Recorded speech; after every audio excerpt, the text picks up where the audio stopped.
en esta oportunidad con el doctor Miguel Sillero. Ahora vamos a presentar pantalla para presentarlo. Uy, a ver, me disculpan un momentito para colocar.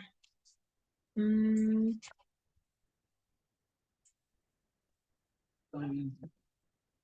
ya, a ver.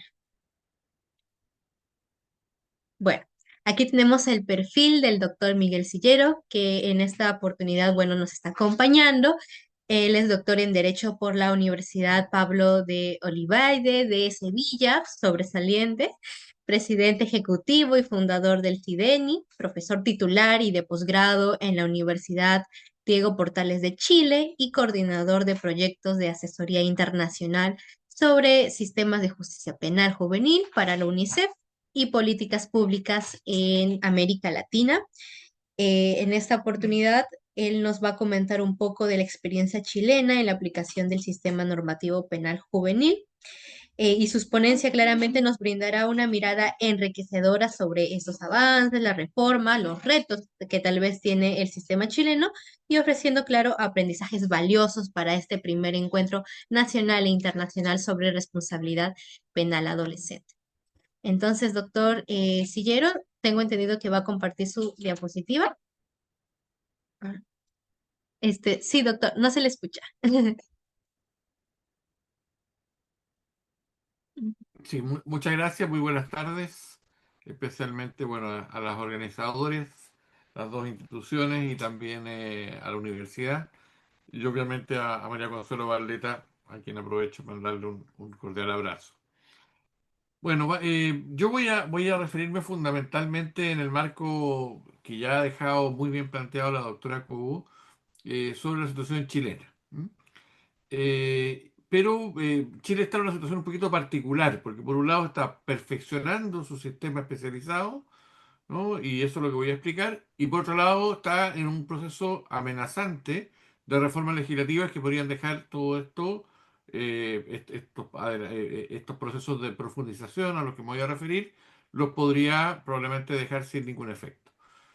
Algo parecido a lo que está aconteciendo en Perú, en el sentido que toda la reforma que se había hecho con el código, bueno, de una u otra manera se ha visto totalmente interferida por las nuevas reformas que han llevado a un grupo de adolescentes y de sí, y a un colectivo que comete cierto tipo de delitos que están establecidos en la nueva ley al sistema penal de adultos en forma directa, con lo cual prácticamente ha mutilado la reforma anterior tanto a nivel normativo como de ejecución y también a nivel institucional porque el PRONASEG deja de tener la relevancia que antes de consolidarse como institución de ejecución ya prácticamente ha perdido relevancia en el sistema, producto de que todo pasa al sistema directamente de adultos y por lo menos hace días que estuve más de 100 adolescentes privados de libertad en cárceles de adultos y me imagino que eso no solamente no ha disminuido, sino que probablemente ha aumentado. Eh,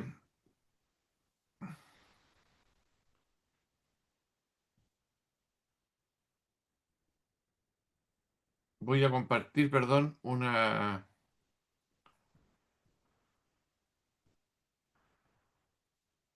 presentación donde hay una parte que voy a explicar la situación actual chilena y voy a también hacer una referencia hacia atrás que va muy en la línea de lo que la doctora Cobo ha planteado respecto a la evolución del sistema.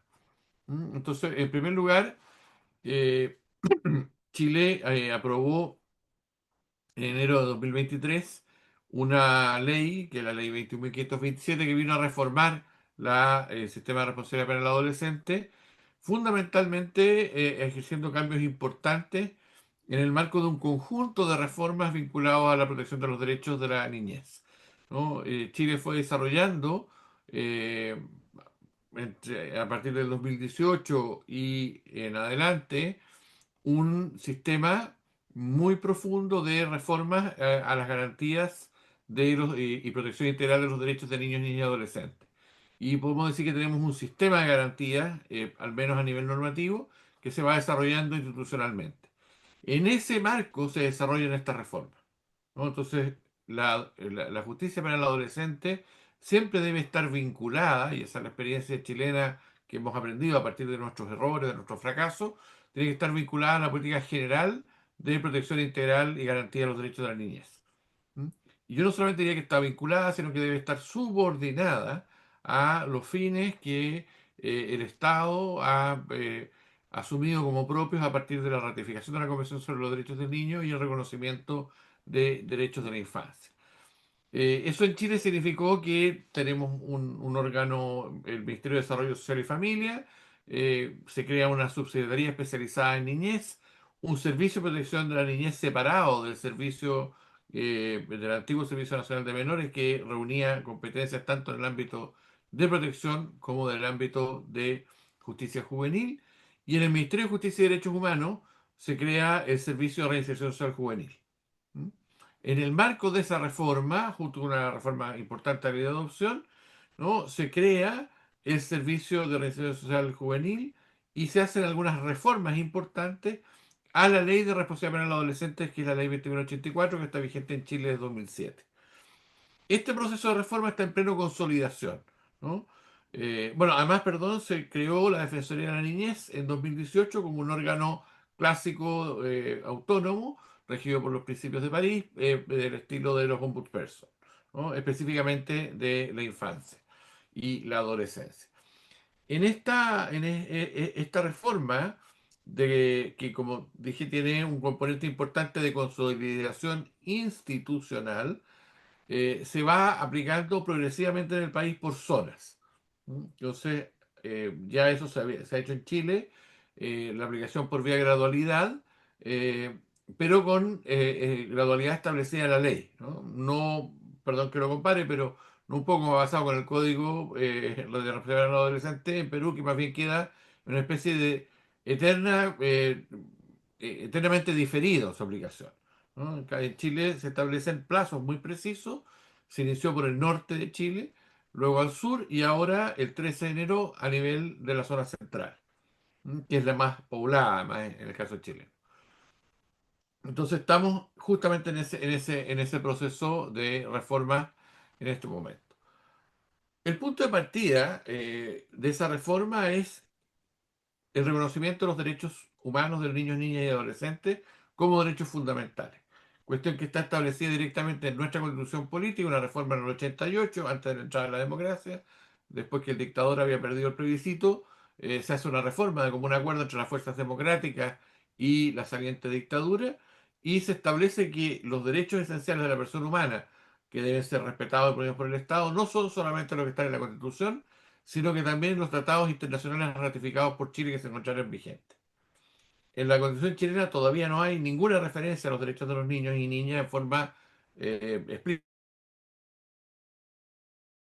gozan de los derechos de personas humanas, pero derechos explícitos no lo hay. Pero sí los había ya en la Convención Americana, sí los había en el Pacto de Derechos Civiles y Políticos, sí lo había en el Pacto de Derechos Económicos, Sociales y Culturales, sí lo había en algunos convenios de la OIT y por supuesto el momento que se ratifica la Convención en 1990, en agosto, entran todos los derechos de la Convención sobre los Derechos del Niño. ¿No? Y cuanto en Chile, si bien no tenemos una norma constitucional especial, los derechos de los niños tienen una protección constitucional de ese mismo rango, además de la propiamente internacional. Y respecto de eso, es importante señalar que hay una sentencia a la cual la profesora Cobo hizo referencia varias veces, que es la sentencia de la Corte Interamericana, caso de adolescentes recluidos en Centro de Detención e Internación Provisoria del CENAME, versus Chile, que es una sentencia del 20 de noviembre del 24, notificada en febrero del 25. Esa sentencia, que es una sentencia muy relevante, se refiere a hechos ocurridos en el 2007. ¿Mm? Entonces, de una u otra manera, pone en evidencia los problemas que hubo al momento de entrar en vigencia la reforma. Como consecuencia de esta sentencia y además otros pronunciamientos del Comité de Derechos del Niño sobre la situación de los niños bajo tutela del Estado, ya sea en el ámbito penal como proteccional, el presidente de la República, el 10 de diciembre del 24, anunció la creación de una comisión asesora presidencial para esclarecer la verdad en las vulneraciones a los derechos humanos de niños y adolescentes bajo custodia del Sename. y este abarca un periodo que va desde el 1979 hasta el año 2024. Esa comisión se encuentra trabajando y va a terminar sus funciones en abril del 2027. Yo soy parte de esa comisión y es primera vez que en América Latina va a haber una comisión con ese mandato, con la amplitud de ese mandato. Ha habido otras comisiones en América Latina, incluso en el mundo, abuso eclesiástico, otras formas de violencia, ¿no? Pero en este caso específico, temas de violencia indígena, ¿no? Este es un caso particular, nuevo, y que el Comité de Derechos del Niño lo había recomendado y que el gobierno de Chile, en el marco del caso ante la Corte Interamericana, lo ofreció como una obligación unilateral que después la Corte tomó como un elemento de su sentencia. Entonces Chile está doblemente obligado, por un lado, por una declaración unilateral en un juicio, ¿no?, que hizo el ministro de Justicia, y por otro lado, a nombre del Estado, por supuesto, y por otro lado, porque la Corte lo ha ordenado. Segundo, la ley 20.084, que como digo entró en vigencia en el año 2007, establece también el principio garantista respecto de la vigencia de los derechos de los niños y de la Convención, ¿no? Se refiere al interés superior del adolescente, señalando que las actuaciones judiciales o administrativas relativas a los procedimientos, sanciones y medidas aplicables a los adolescentes infractores de la ley penal se deberá tener en consideración el interés superior del adolescente. Y aquí la ley da un paso más allá que la propia convención, en el sentido que define en qué consiste el interés superior de los adolescentes, diciendo que se expresa o se entenderá en el reconocimiento y respeto de sus derechos. Sea, claramente, la ley de responsabilidad penal del adolescente dice el interés superior del niño es el reconocimiento y respeto de sus derechos. ¿Qué es eso sino que el modelo garantista? ¿No? Las garantías de las personas frente a la pretensión punitiva y a la persecución penal. Y por otro lado, sus derechos económicos, sociales y culturales que se encuentre en la situación en que se encuentre, el adolescente privado de libertad o sancionado en el medio libre cumpliendo una medida cautelar, se tiene que expresar todos sus derechos en el sentido de sus derechos a la vida familiar, su derecho a la libertad de expresión, etcétera, etcétera, incluyendo los derechos económicos y culturales. Para ser más explícito, ¿no es cierto? Artículo segundo dice: en la aplicación de la presente ley, las autoridades tendrán en consideración todos los derechos inclusión en la Convención sobre los Derechos del Niño y en los demás instrumentos internacionales ratificados por Chile que se encuentran vigentes. Es decir, asume la misma disposición constitucional ya en la ley, ¿no? Por lo tanto, al ser esto de este modo, cualquier iniciativa regresiva choca directamente con la norma constitucional y con el artículo segundo de la ley. Sabemos que eso es un obstáculo muchas veces para intentar estas reformas, y no siempre es fácil revertirlos por vía judicial, pero queda claro que el principio estructurante del sistema chileno desde el 2007 en adelante es un principio basado en la Convención de los Derechos del Niño y en el garantismo. ¿Cómo llegamos a esto, no? ¿Cuál es la evolución histórica? Nuestra primera, recuerdan que Sofía Cobo explicó muy bien, ¿no es cierto?, lo que era el sistema anterior, ¿no?, decimonónico. Luego habló de un sistema, el periodo tutelar. Bueno, el periodo tutelar en Chile se inicia en 1928, ¿no?, en que tenemos la primera ley de protección de menores, que ¿qué es lo que hace? Entre otras cosas, crea un tribunal de menores, ¿no? Y el tribunal de menores tiene competencia en el ámbito proteccional y en el ámbito de infracción de ley, y da un tratamiento diferenciado a infractores de ley y a niños amenazados, vulnerados sus derechos o, como lo decía en ese momento, situación irregular o peligro material o moral. ¿Mm? Ese sistema se mantuvo incólume hasta 1990, en que Chile ratifica la convención, y ahí empieza una etapa que podemos llamar de coexistencia de las leyes de menores, de las antiguas leyes de menores, y de la convención de derechos del niño. Esa coexistencia fue, en el caso chileno, muy largo. Veíamos, ¿no es cierto?, como explicaba la profesora Ana Paula Mota, que en Brasil, de aprobar, de ratificar la convención, ya habían dictado el Estatuto de Niño y Adolescente, y ya la constitución nueva se había hecho cargo de esa situación, ¿no? Entonces, de reconocer los derechos de los niños. En el caso chileno, este proceso fue muy largo. ¿no? Y si se fijaron bien, la ley de garantía, que es el equivalente al código de niñez y adolescencia que ustedes tienen, ¿no? De niños y adolescentes, que en el caso nuestro fue dictado recién en el año 2023. Entonces, tuvimos un muy lento desarrollo legislativo y en primer lugar en el ámbito penal. Esta etapa de las leyes de menores ha sido distinguida como una etapa punitivo-tutelar o de control-protección de la infancia. El concepto de el control-protección de la infancia, es decir, unas normas y un sistema de justicia que por un lado controlaba la infancia irregular y por otro lado la protegía, en el caso chileno adquiere mayor, eh, es más drástico, tiene un carácter mucho más fuerte y de algún sentido más dramático, ¿no? Porque en realidad la discusión es entre lo punitivo y lo tutelar. Porque Chile, a diferencia de todos los países de América Latina, tuvo una particularidad. Cuando aprueba en 1928 la primera ley de menores y que las leyes de menores, mantuvo el sistema de discernimiento, por lo cual permitió que siempre los adolescentes infractores de ley penal pudieran ser trasladados al sistema penal de adultos. Algo parecido a lo que está ocurriendo ahora en Perú. ¿No? Pero ya la ley aquí lo dejaba sometida a una decisión judicial. ¿No? Entonces, por eso decimos que en el caso chileno está el control protección de la infancia, que los estudios de García Méndez, de Pilote y otros definen para toda América Latina. En el caso nuestro, y eso es me hago cargo de que yo he sido el que he postulado esta diferencia, decimos es un sistema punitivo tutelar. Una mezcla entre la punición pura como derecho penal de adultos más este sistema tutelar que es proveniente de control protección de la infancia. 2007 entramos en vigencia con la ley y 17 años después, 2024, estamos aplicando la ley 21.527, que es esta reforma. Fíjense ustedes en la relación con el Código Penal, a la que hacía referencia anteriormente. En el Código Penal original de 1875 estaban exentos de responsabilidad penal solamente los menores de 10 años. Entre 10 y 16 dependía el discernimiento y si eran declarados con discernimiento o tenían entre 16 y 18 se le atenuaba la pena.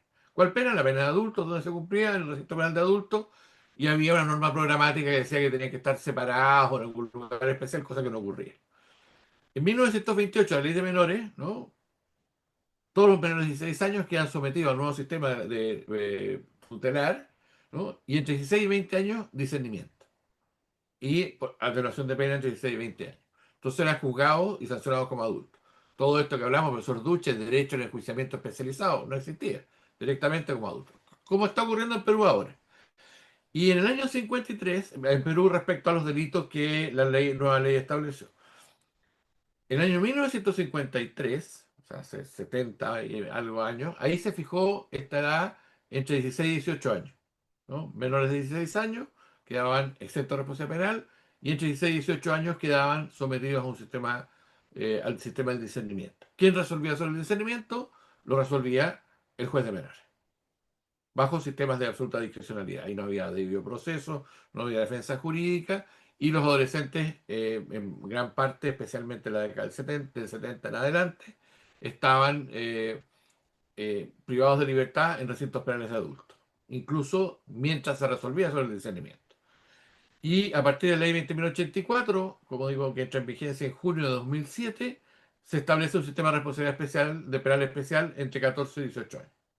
Esa es nuestra evolución histórica, que no voy a entrar en varios detalles porque la profesora Cobo hizo una excelente descripción del sistema y nuestra única diferencia es que mantuvimos el discernimiento.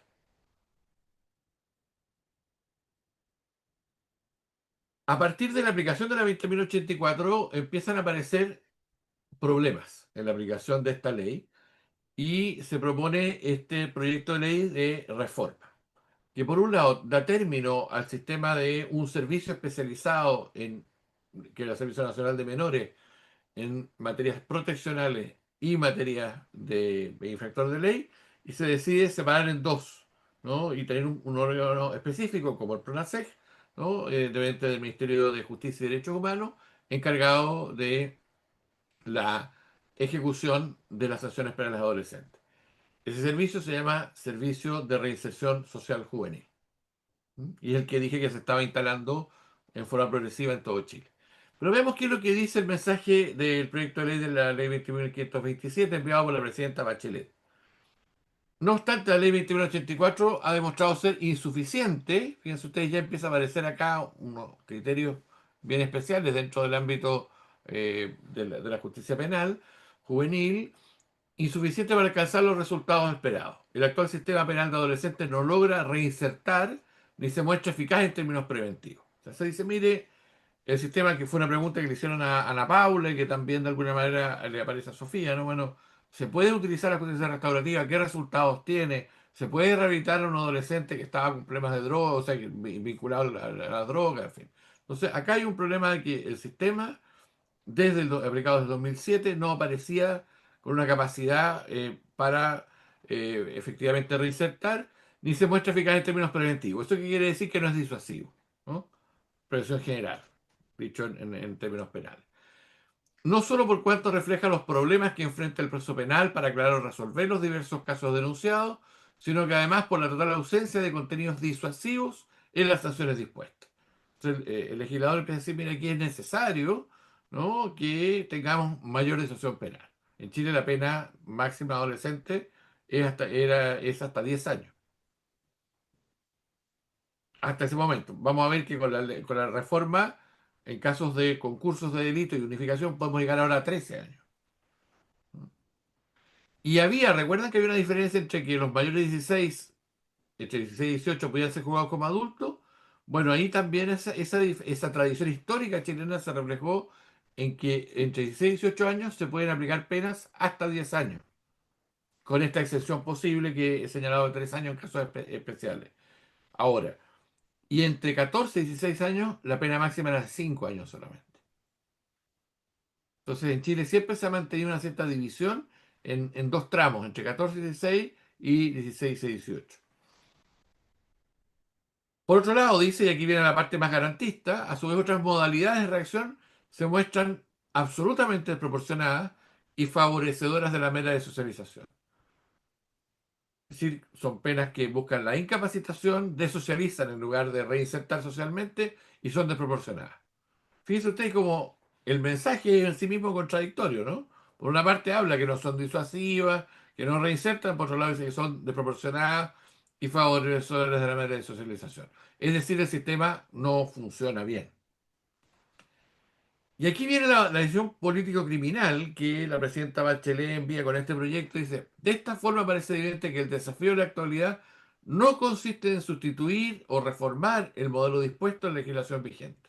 Si no es llevarlo al sistema penal de adultos, no es endurecer las penas necesariamente, sino, y fíjense, su contenido parece más bien asociado a la necesidad de profundizar la implementación de la Convención Internacional sobre los Derechos del Niño. Solo de esa forma, dice, lograremos dar cuenta de los objetivos preventivos y de justicia que persigue este sistema de responsabilidad penal. Entonces, la reforma busca reafirmar el compromiso del Estado de Chile con la Convención.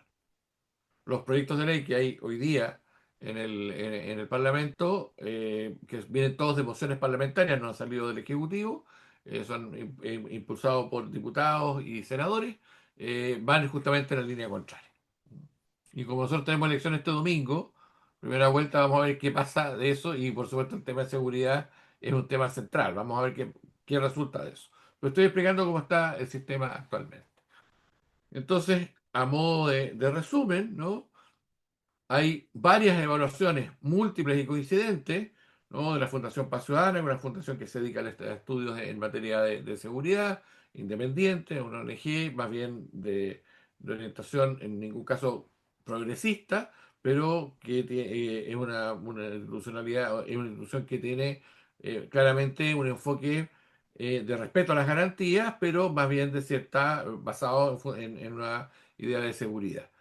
También lo mismo por parte de el Congreso Nacional, en el Senado, una comisión de expertos del Ministerio de Justicia que llegó a los mismos estudios y una serie de otras evaluaciones que se hicieron en el periodo intermedio, ¿no?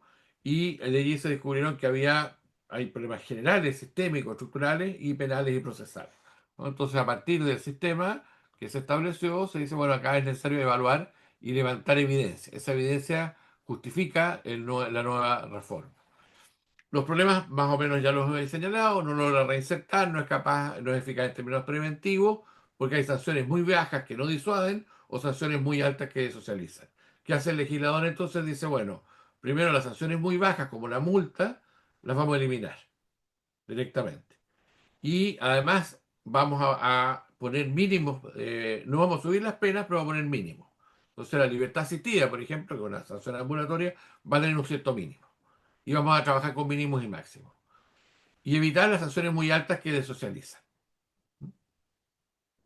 Y ese logro que estaba en el proyecto probablemente no se consigue porque incluso podemos terminar ahora, como digo, con penas hasta 13 años. Por otro lado, el sistema parece como injusto porque hay un elevado uso de la internación provisoria. Toda la evidencia, acá también, bueno, Sideni hizo con la Defensoría Penal Pública un par de estudios posteriores a los que sirvieron de base a la reforma, porque Sideni empezó a funcionar cuando ya esta reforma estaba ya estaba en debate parlamentario, había un elevado uso de la internación provisoria. Y ese elevado uso de la internación provisoria, ¿en qué consiste? Que la medida cautelar de privación de libertad total en un centro es aplicada en muchos casos en los cuales después no hay una sanción privativa de libertad. Entonces se empieza a utilizar como pena la medida cautelar. Hecho un esfuerzo muy grande como país a través de la reforma procesal penal y de la ley 2184 de eliminar, ¿no? De que se use la medida cautelar como una forma de castigo. Y por otro lado, aparecen deficientes condiciones de la ejecución. No había salido el fallo de la Corte Interamericana, pero sí teníamos todos en la retina los problemas y en la conciencia, ¿no? Los problemas que había habido con esa reforma. Por otro lado, los criterios de especialización no se encuentran garantizados en la ley. Hay una ausencia de especialización y problemas serios en la ejecución, probablemente de la sanción.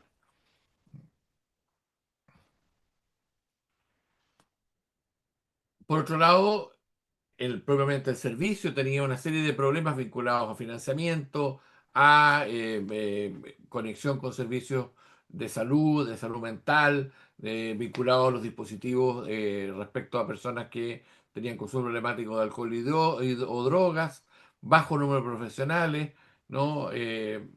Y una serie de problemas en esa línea.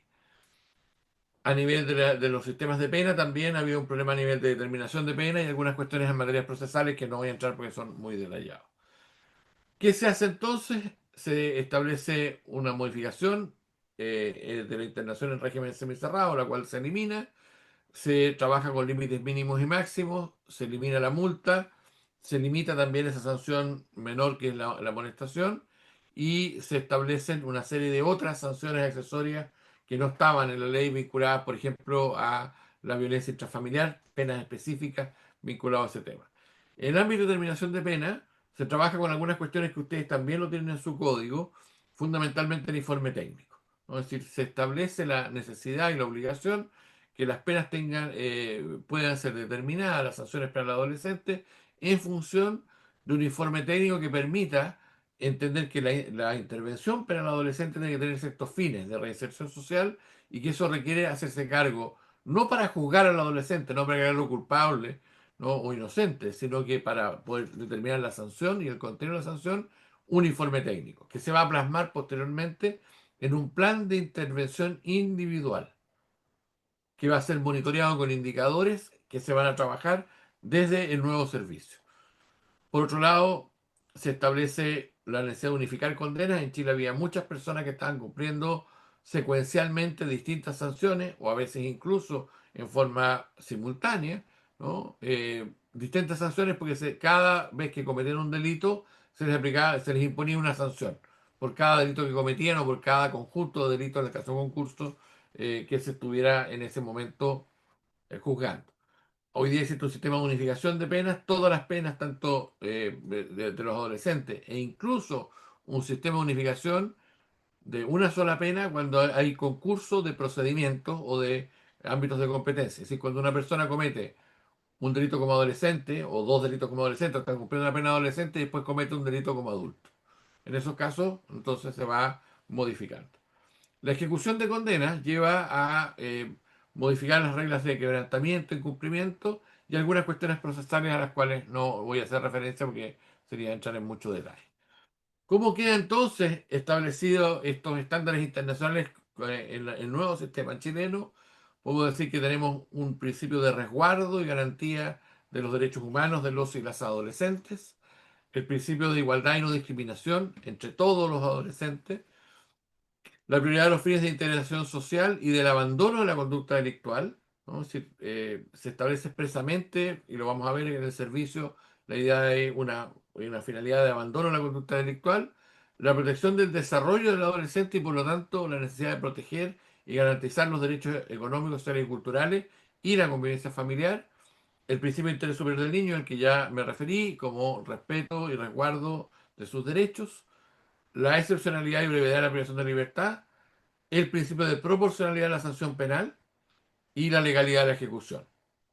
Por supuesto, además de la legalidad procesal y la legalidad de los delitos y de las penas, lo que hablamos es del principio de legalidad. Estos estándares internacionales están todos ya incorporados en la legislación. El nuevo servicio, mm, eh, es importante señalarlo acá porque probablemente esa es la gran novedad del sistema chileno y cuando me pidieron hablar de la experiencia eh, chilena, bueno, creo que es importante entregar esta información para ustedes y el punto central es que en Chile llegamos a la conclusión, buen sistema de ejecución de las sanciones, todo el resto del sistema queda simplemente en el papel. Y donde nos jugamos realmente la suerte del sistema, el éxito del sistema, es en que las sanciones puedan efectivamente cumplirse de un modo adecuado, ¿m? Y tener una alta inversión y un alto desarrollo técnico de modelos basados en evidencia en la ejecución. Esto es muy exigente porque tiene que ver con muchos recursos y ya lo saben ustedes lo que ha costado instalar, por ejemplo, el PRONACEG en Perú. En Chile tuvimos los mismos problemas y ahora este nuevo servicio esperamos que los vaivenes políticos no lo lleven también a no lograr sus objetivos. Entonces se crea un servicio, ¿no? Que es una entidad especializada responsable de administrar y ejecutar las medidas y sanciones contempladas por el número 20.084. Es una competencia que excluye otras competencias, ni el sistema penitenciario de adultos, ni el Ministerio Público, ni el Poder Judicial tienen ningún tipo de vinculación con la ejecución de sanciones, queda exclusivamente radicado acá. Lo digo esto porque en el caso del Perú, por ejemplo, ciertas sanciones vinculadas o ciertos procedimientos vinculados a justicia restaurativa siguen radicados ahí en el Ministerio Público. ¿M? Lo que no quiere decir que no lo hayan hecho bien, pero el diseño institucional es distinto. ¿Y qué es lo que hace el servicio? Dice, mediante el desarrollo de programas que contribuyan al abandono de toda conducta delictiva, a la integración social de los sujetos de su atención y a la implementación de políticas de carácter intersectorial en la materia. Entonces, el servicio es el encargado, pero debe actuar intersectorialmente. Y se crean una serie de mecanismos para que salud, educación, el Servicio Nacional vinculado al consumo de alcohol y drogas puedan trabajar en conjunto con el sistema. Y además integrar no solamente el Ejecutivo, sino que también el Poder Judicial y los distintos niveles territoriales, municipales, regionales o nacionales, que son los que tenemos en Chile. Por otro lado, se hace una referencia específica al abandono de toda conducta delictiva, es decir, a la teoría del desistimiento. No se nombra como tal, no se asume la teoría del desistimiento como un modelo técnico, pero sí la finalidad que se establece en la ley como abandono de toda conducta delictiva tiene que ver con la teoría del desistimiento, ¿no? Y a la integración social, con lo cual también hay una vinculación con las teorías más claras, clásicas del tratamiento y de la prevención especial positiva.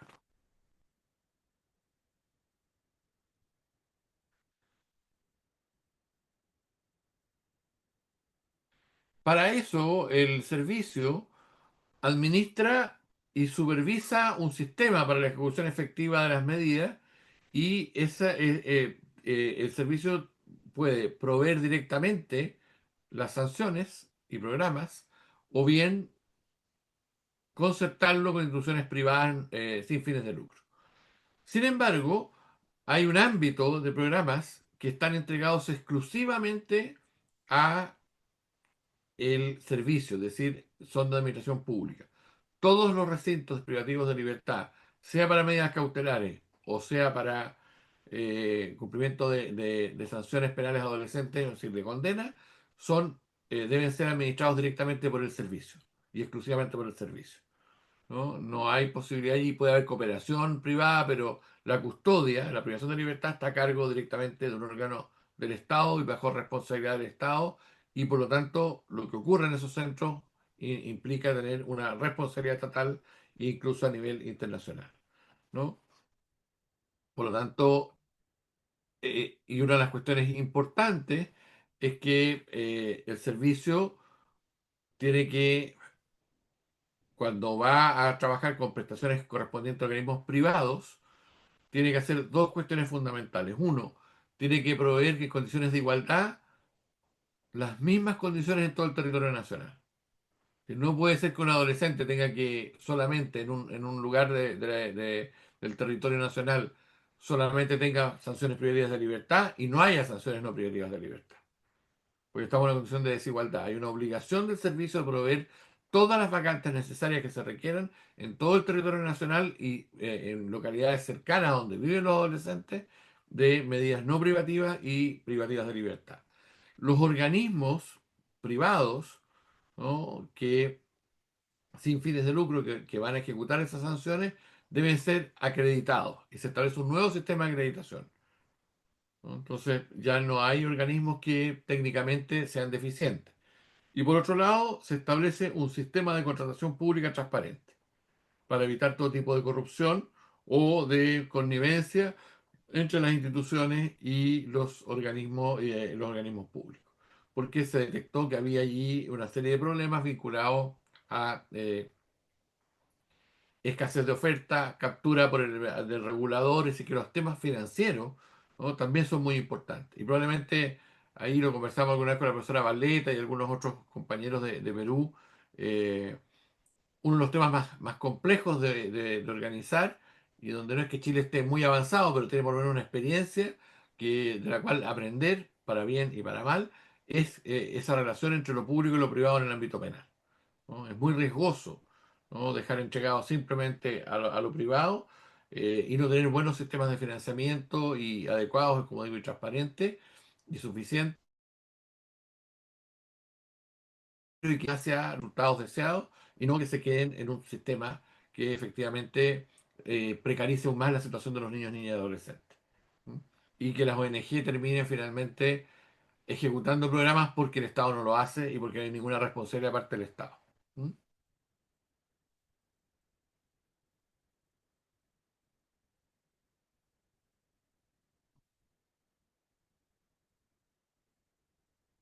Por otro lado, se mantiene, para evitar cualquier tipo de duda, que es el servicio el que deberá, dentro del ámbito de sus competencias y sus medios, garantizar el respeto pleno de los derechos humanos de los adolescentes que están sometidos en el sistema, ¿no?, incluyendo en ellos los derechos obviamente constitucionales y los tratados internacionales vigentes. ¿Cuáles son los principios entonces que rigen esta institucionalidad? En primer lugar, el interés superior del niño o la niña. La especialización es un sistema absolutamente especializado, tecnificado, y donde a través de una serie de mecanismos que voy a explicar, ¿no?, se asegura un alto nivel de excelencia técnica por una parte, conocimiento respecto a los temas de delincuencia juvenil, ¿no?, y sobre la realidad de la criminalidad adolescente en nuestro país, ¿no?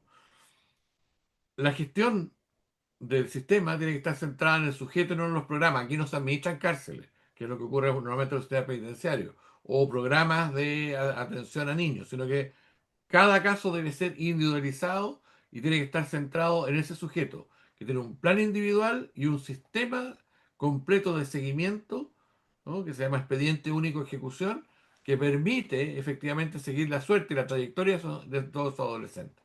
En Chile tuvimos una crisis muy grande que nos llevó a una condena por parte del Comité de Derechos del Niño en base al tercer protocolo facultativo, ¿no? Porque a partir de la muerte de un adolescente de una niña en un recinto de protección,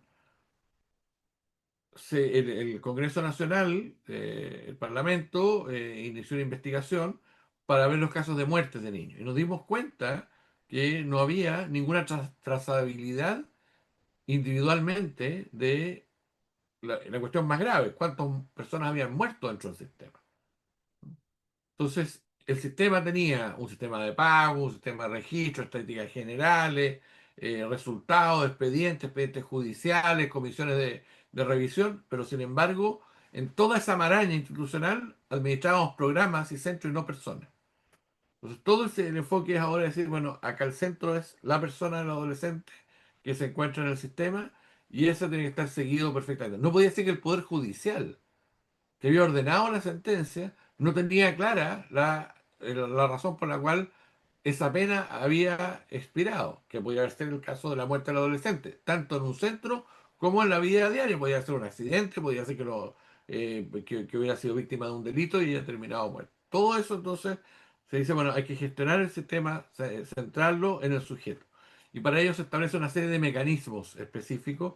El más importante de ello es el expediente único de ejecución, en que se tienen todas las penas que se están estableciendo. Esto, es una innovación para el caso chileno, pero que tiene más de 20 años de aplicación o más, un poquito más desde eh, del año 2000 en realidad, con la 5.2000 española, ¿no? Y es una innovación que ahí Sideni hizo un trabajo muy importante de traer a los técnicos españoles a la discusión chilena para construir esto que hoy día es una plataforma además digitalizada.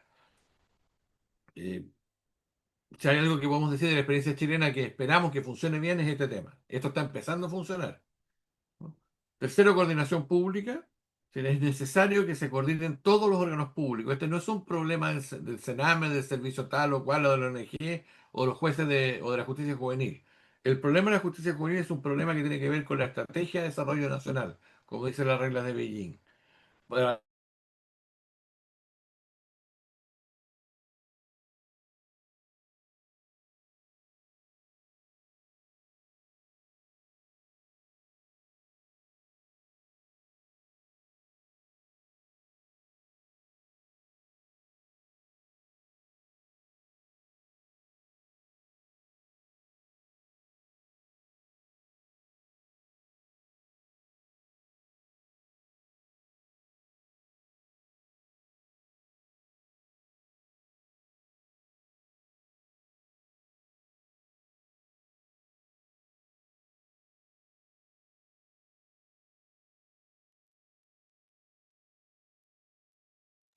Disculpe, hola, hola, buenas noches, sí, me disculpe, fui. doctor. No, sí, todos. Creo que el O internet, usted dejó de grabar, algo pasó, no sé, ya. sí, un ratito. Vamos a Sí, esperar no hay problema, no hay unos problema. 2 minutitos a que todo Sí, nuestra... tranquila, no, no hay ningún problema. Sí, gracias, por favor. Ya voy a ver. ¿Cuándo va a ser? Se cerró la sesión, parece.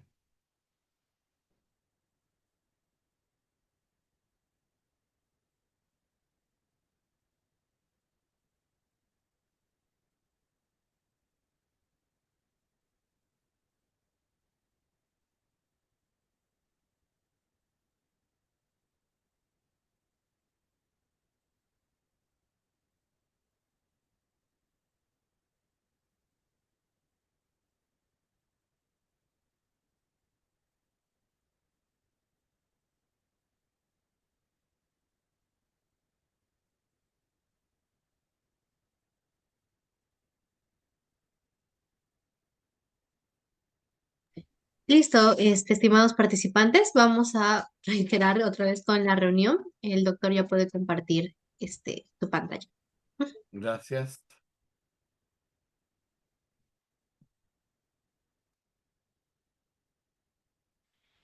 Como lo decía, el tema de la innovación es un tema central y eso requiere tener ahí un conjunto de mecanismos para producir siempre una actualización de los programas y una revisión y evaluación permanente de sus resultados.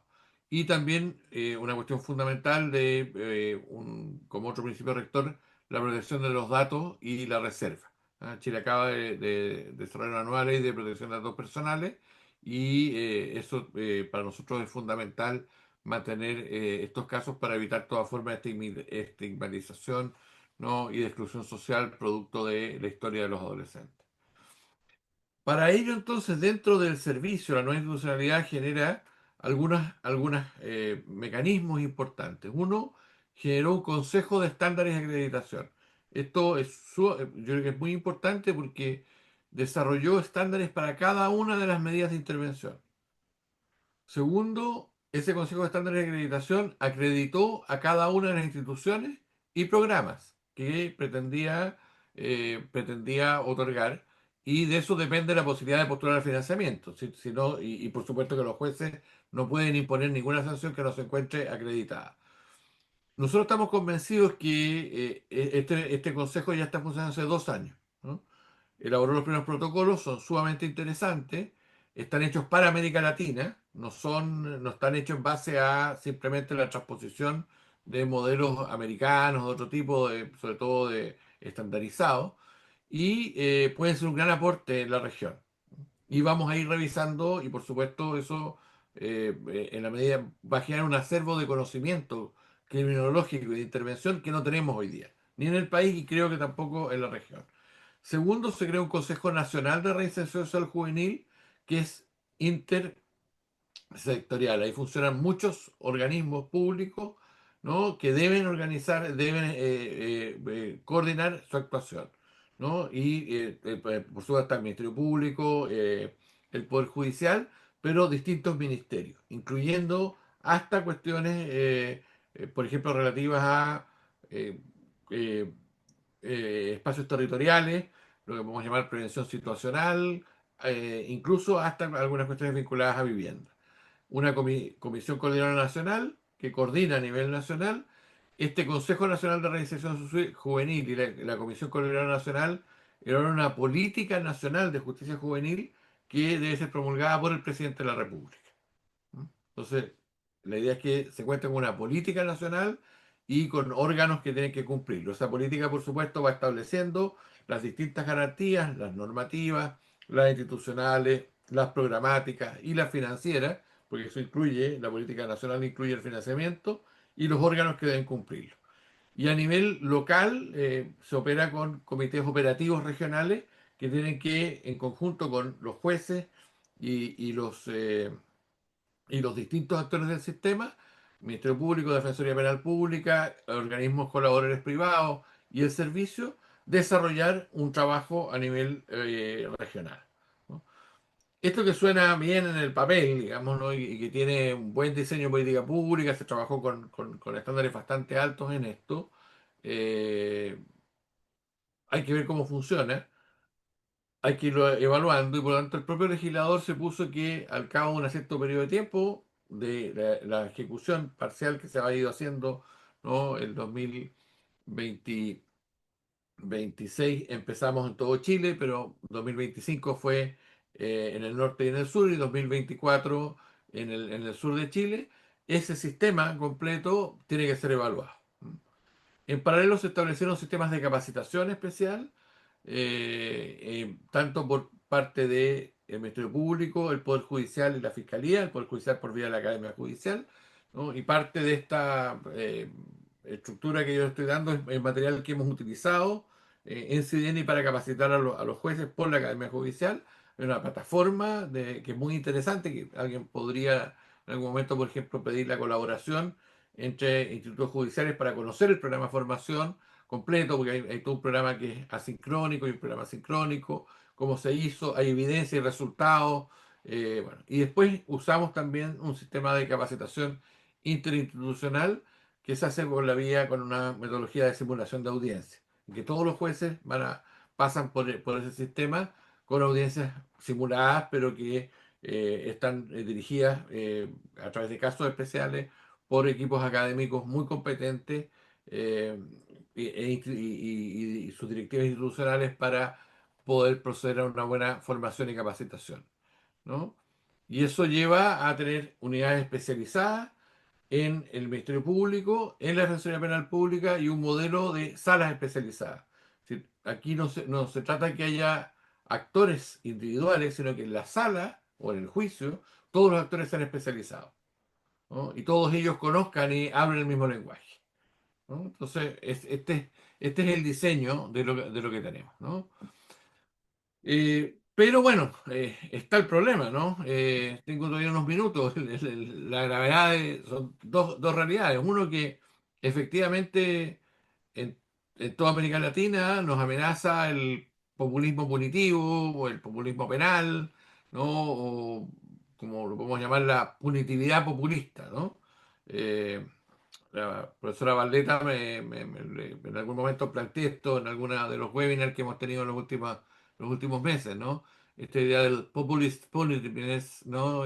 Propio del concepto que desarrolló Anthony Bottoms, ¿no? Tiene como una doble dimensión, ¿no? Por un lado, en todas partes y en todo el tiempo, el castigo penal es popular, ¿no? O sea, la exhibición del castigo para obtener popularidad también es otra dimensión, ¿no? Entonces, por una parte, hay un espectáculo penal, Foucault lo trabajó muy bien, en fin, pero bueno, la gente hasta hace poco, bueno, y no sabríamos qué pasaría hoy día si mañana ahorcan en la plaza pública a alguien, a lo mejor se llenaría de gente, ¿no? No lo sabemos, pero antes sí pasaba, ¿no? El espectáculo, el castigo penal por sí mismo, mucha gente lo considera algo que es popular, ¿no? Y por otro lado, se exhibe el castigo por obtener popularidad, es decir, se castiga orientado para obtener el favor del público, ¿no? Y por otro lado, está la otra dimensión del populismo, que es ofrecer un castigo penal implacable como modo de resolver problemas sociales y el delito, particularmente el crimen organizado, el crimen vinculado a la migración, etcétera. Entonces, la amenaza del castigo para garantizar el derecho a la seguridad da popularidad. Estamos en el peor de los mundos, porque el castigo es popular, ¿no? Cosa de ver cómo se exhibe la cárcel de El Salvador, el Secot, ¿no? Se exhibió en todas partes. ¿Ah? Y resulta que el Latino Barómetro dice que el presidente más popular en América Latina es el señor que elaboró esa cárcel, ¿no? ¿Y por qué es conocido? Por la cárcel, no por otras razones. Entonces, es la cárcel lo que le da popularidad, ¿no? Y por otro lado, hay gente que dice, bueno, si metemos a todos en la cárcel, no va a haber pobreza, no va a haber esto, no va a haber... Y la sociedad, metiendo a toda esta gente en la cárcel, vamos a solucionar problemas sociales. Entonces, estamos en un mundo muy complicado y en Chile también estamos en ese proceso, ¿no? Entonces, esta idea de que el derecho penal eficaz, que pasado la idea de la lucha contra el delito, ¿no? Separa a ciudadanos y enemigos. Y lamentablemente, en el caso nuestro, de nuestra América Latina, y creo que está en la base, lo hablamos también en una conferencia que me invitó la profesora Barleta hace poco a propósito del aniversario de Cometa, ¿no? Bueno, la idea es que antes que adolescentes estamos frente a delincuentes, antes que personas estamos frente a pandilleros, frente a terroristas, frente a criminales organizados, ¿no? Y ahí yo recordaba una triste definición en la Alemania nazi de jóvenes que no son jóvenes, ¿no? Entonces, esa idea como una idea muy, muy fuerte en la cual le negamos al adolescente su propia identidad adolescente. Y cuando nosotros juzgamos y sancionamos a un adolescente como un adulto, lo que estamos haciendo es destruir su condición de adolescente, negarle su condición de persona y su dignidad humana. Voy a entrar a esto y voy a hablar brevemente de la otra parte de la dimensión dramática de Chile, ¿no? Es decir, yo les muestro lo que pretende ser el remedio, la rectificación de dónde venimos, porque la ley del 2007, ¿no? Se vio inmediatamente, ¿no? La ley entró en vigencia en junio del 2020, del 2007. Y el 21 de octubre, o sea, a los pocos meses, se produce un incendio en el Centro de Internación Provisoria a Tiempo de Crecer en Puerto Montt, ¿no? Y mueren 10 jóvenes a causa de la inhalación de gases tóxicos y quemaduras, ¿no? Esto es bien grave porque los que murieron allí uno dice, son 10 jóvenes, bueno, pero había 20 jóvenes en el centro. Por lo tanto, murió el 50% de la población de la cárcel. No fue pocos adolescentes. Y los que estaban en la casa que se quemó, bueno, que ellos iniciaron el incendio, bueno, fueron justamente los 10 que estaban, menos uno, que fue el que entró a salvarlo y que se había escapado antes, porque no quiso participar de estos disturbios donde el asunto se le fue de las manos y terminó en un incendio y donde nadie hizo absolutamente nada. Estos fueron los hechos y se inicia inmediatamente una causa penal, un sumario administrativo, una causa civil, ¿no?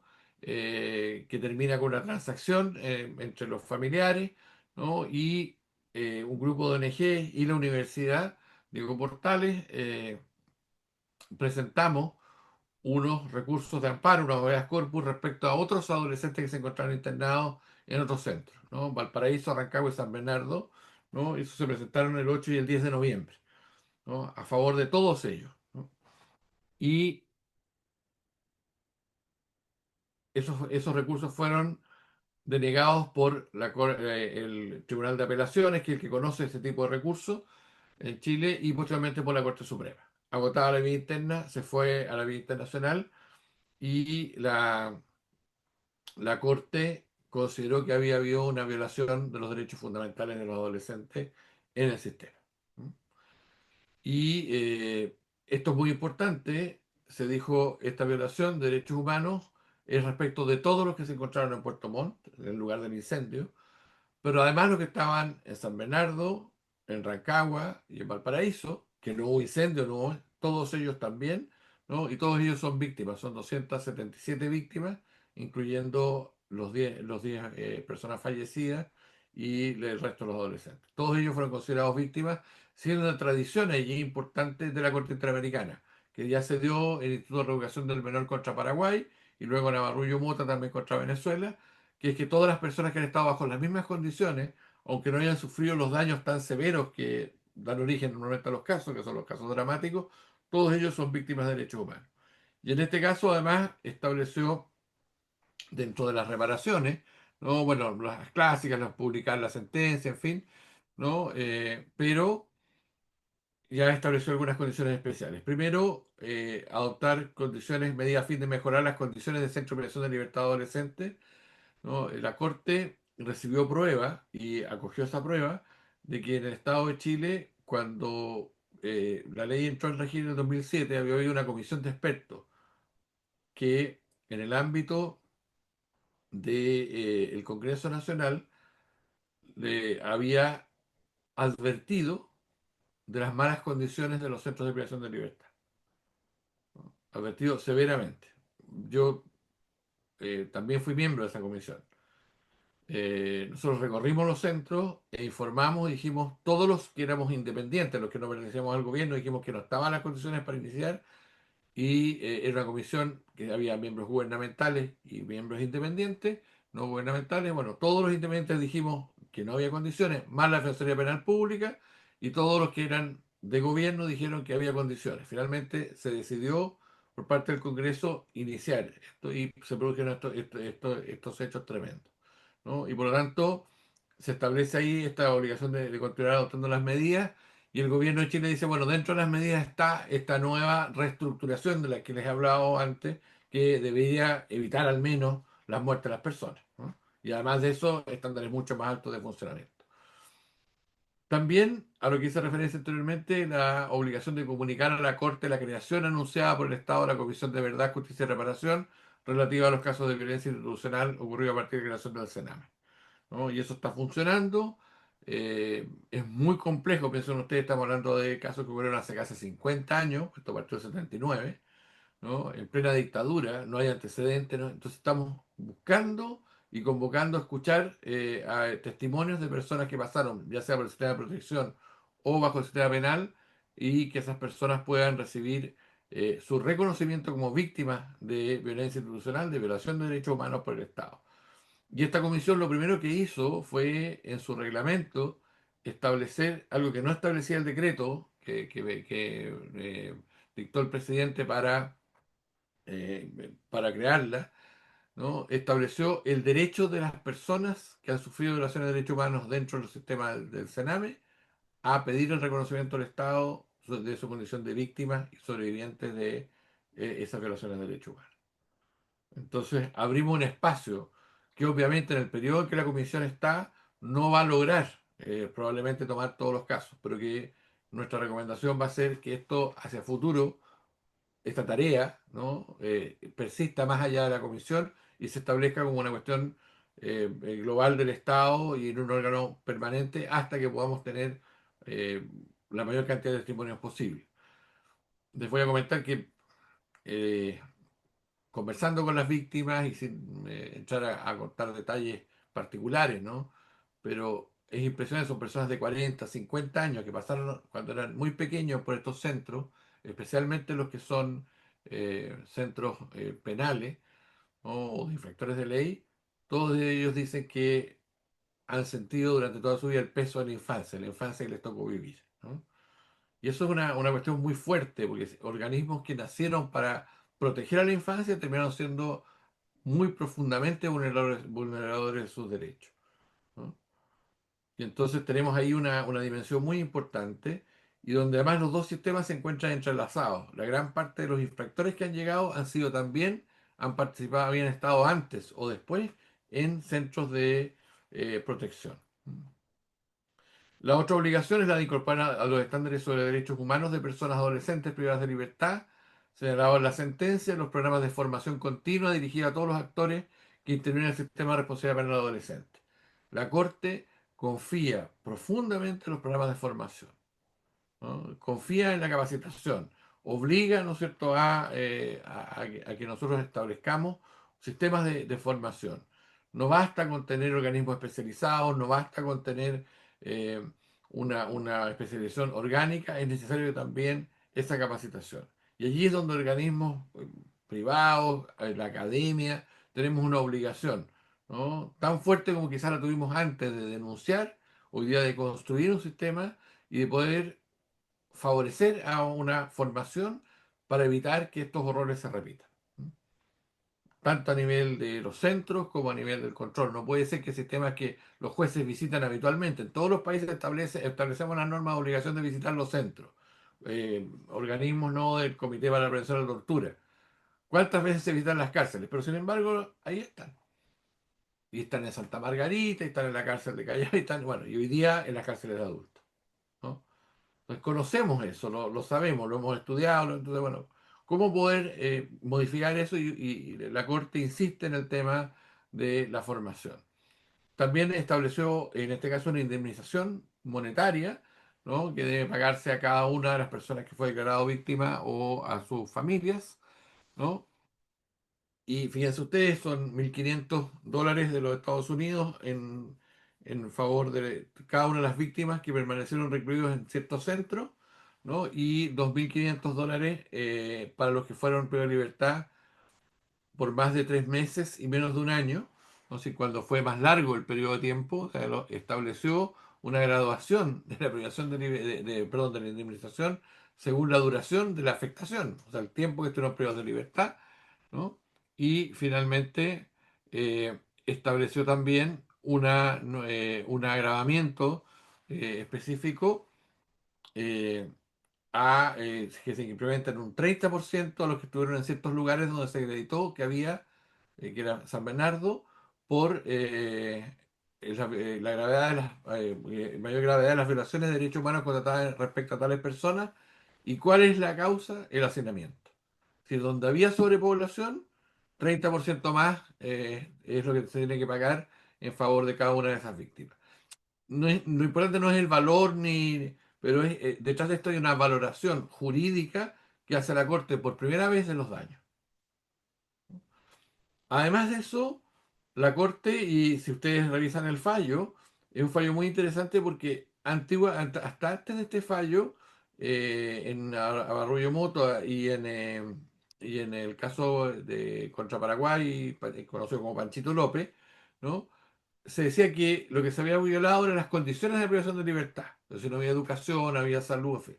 No directamente el derecho a la educación o a la salud. En este caso, la Corte da un paso y dice, de lo que se trata acá es que se violó directamente, no las condiciones de la privación de libertad, sino que se violó respecto a esos niños el derecho a la educación y a la salud. ¿Por qué? Porque ellos, antes que privados de libertad, son adolescentes.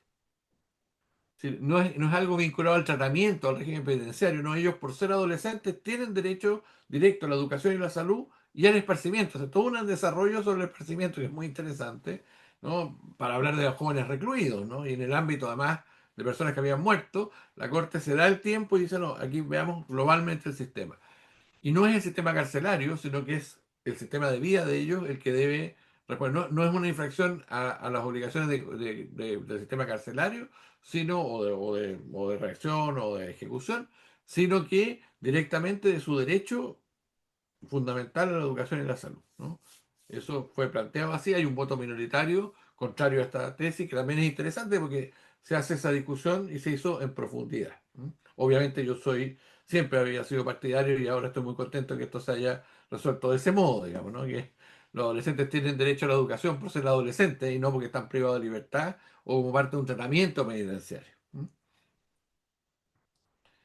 Y se genera esta obligación, ¿no?, de informar sobre la creación de la Comisión de Verdad, Justicia y Reparación, a la que hice referencia, y esto fue creado el 10 de diciembre del 24, publicado el decreto el 26 de febrero de 2025. Ustedes lo pueden buscar simplemente con ese nombre y lo encuentran, decreto 150 niños, y les va a aparecer por Chile, y les va a aparecer, está el decreto. ¿Y qué es lo que va a hacer la comisión? Va a reunir antecedentes que permitan individualizar a las víctimas y establecer la vulneración vivida, ¿no?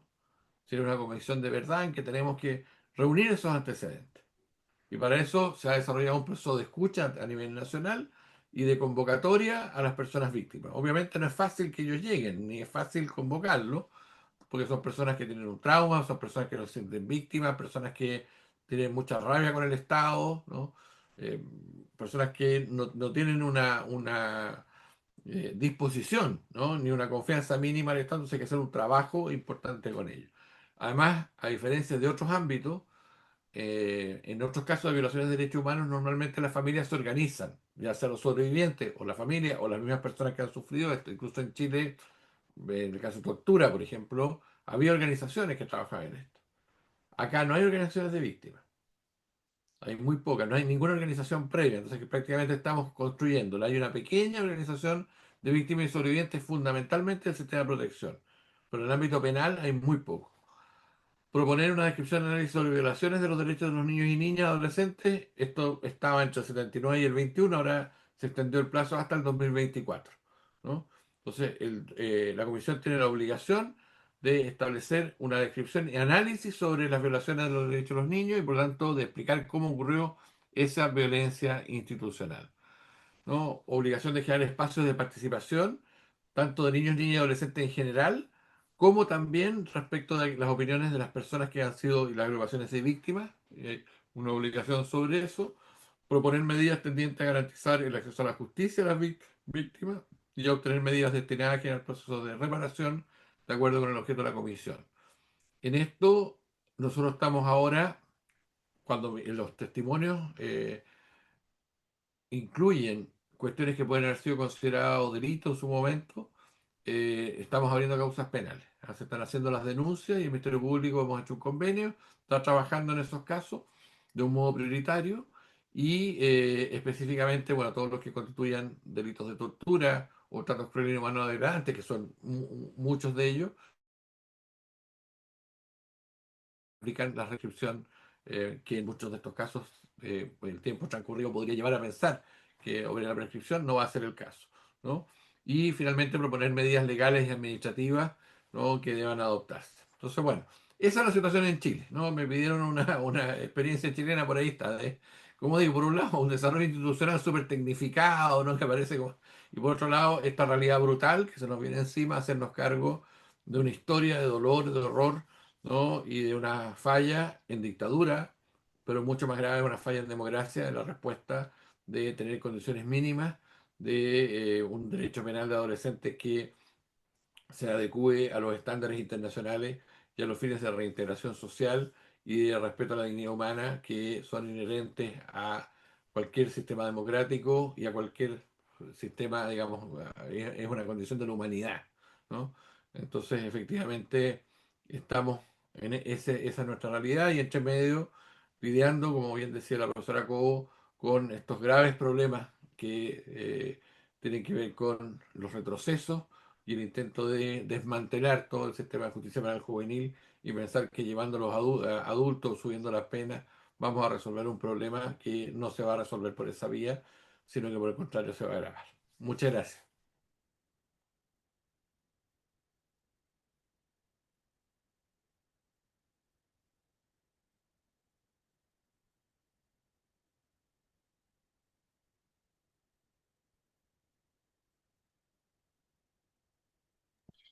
Un disculpe. Ok. Sí, doctor, muchas gracias de verdad. He estado escuchando los últimos detalles de la ponencia. Ha sido muy interesante escucharlo. Estoy segura que todos los participantes también han tenido esta grata experiencia. Ha sido una exposición complementaria, justo lo que nos comentaba también la doctora Sofía Cobo. Ha sido muy completa la exposición y estoy feliz de haberlo tenido como nuestro ponente. Ahora vamos a ir a las preguntas. Por favor, estimados participantes, recordarles que pueden dejar sus preguntas, ya sea de forma directa por el Zoom o también por el grupo de WhatsApp que tenemos, ¿no? Internamente. A ver, la primera pregunta dice, con la creación del nuevo Servicio Nacional de Reinserción Social Juvenil, ¿cuáles son los cambios normativos clave, no solo administrativos, que buscan asegurar que las violaciones de derechos humanos sentenciadas por la Corte IDH no se repitan? Fundamentalmente, la creación de sistemas de vigilancia individualizados respecto de cada caso, ¿no? Si ya no solamente es visita a centros, sino que el control permanente por parte del juez en el control de ejecución de que se estén dando todos los indicadores y que no haya ningún tipo de vulneración de derecho en ese sentido, que son complementarios a los mecanismos que se implementaron posteriormente a bueno, los casos más graves de violación de derechos humanos en los centros, que en algún sentido Chile hizo un camino entre el 2007 que ocurrió esto hasta el 2024, han mejorado algunas de las condiciones y la vigilancia, pero ahora fundamentalmente yo diría que el punto central es el plan de intervención individual, el control judicial de ese plan, la revisión periódica y el expediente único de ejecución que impide que los casos se pierdan.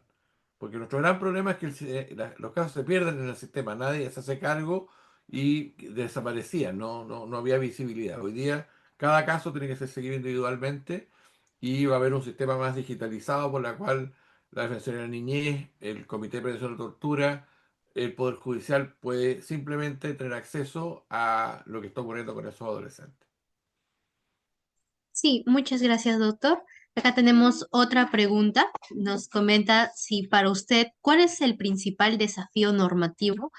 Es decir, ¿qué ley falta o qué ley hay que cambiar que tiene Chile para alinear completamente su sistema penal juvenil con los estándares fijados por la Corte IDH en este caso?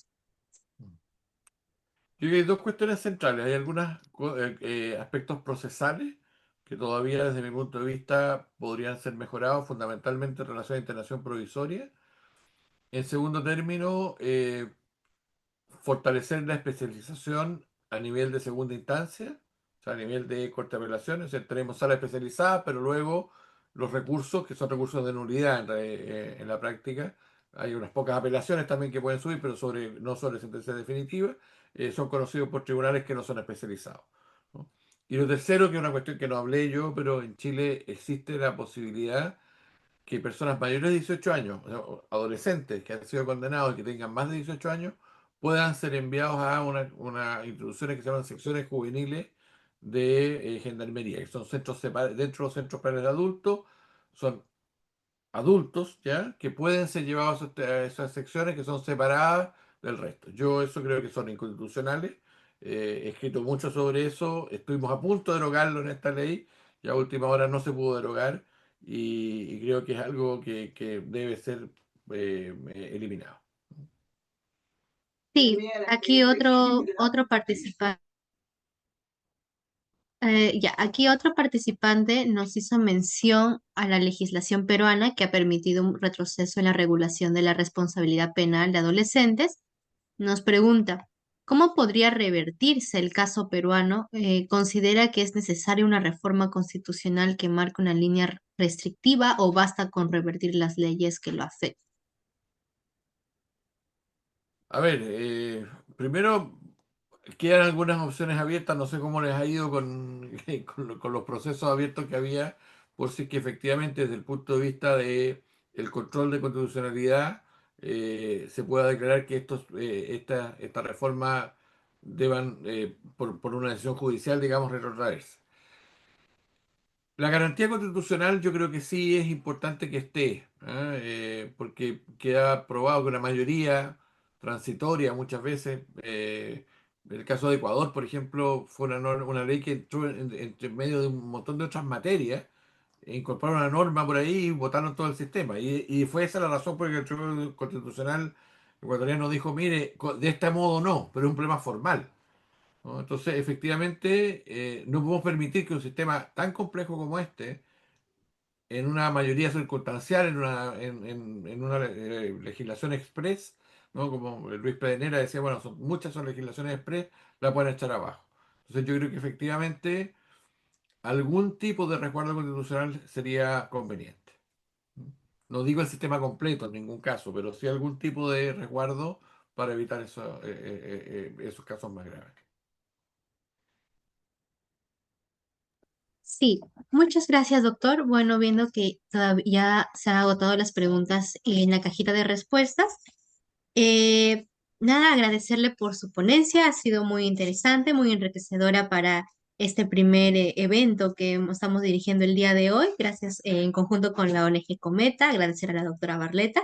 Vamos a continuar ahora con la siguiente ponencia, que es la de la doctora Ena Rubio Cuellar. Creo que ya está en sala, doctora Ena. Ah, sí, sí, sí. Bueno, el día de hoy la doctora Ena nos va a estar acompañando. Espéreme unos minutitos. Quiero compartir su perfil para que podamos